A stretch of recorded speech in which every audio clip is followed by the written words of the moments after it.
আগদহলির পক্ষ থেকে এবং ৫ শহীদ শেওরান দহগীর সহযোগিতায় ১১তম রক্তদান শিবির কর্মসূচি সাফল্যের সাথে সমাপ্ত হল ঝালদা সত্যভামা বিদ্যাপীঠ হাইস্কুলে।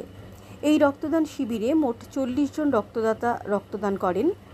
এই দিনের এই রক্তদান শিবিরের বিশেষ গুরুত্ব হল যে বেশিরভাগ রক্তদাতা ছিল নতুন রক্তদাতা, সাথে মহিলাদের অংশগ্রহণ চোখে পড়ার মতো।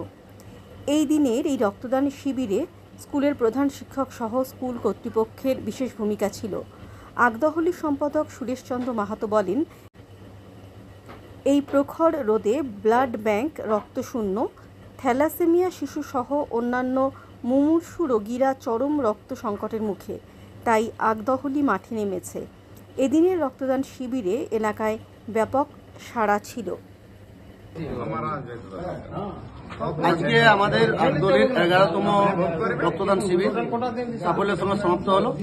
আমাদের আজকে টোটাল যে রক্তদাতা সেই রক্তদাতার সংখ্যা ছিল ৪০ এবং এই আজকে রক্তদানের বিশেষ গুরুত্ব, যতগুলো রক্তদান যারা করেছেন অনেকে নতুন ডোনার আজকে প্রথম রক্তদান করেছেন এবং আজকে আমাদের এই রক্তদান শিবিরে মহিলাদের একটা ব্যাপক অংশগ্রহণ ছিল।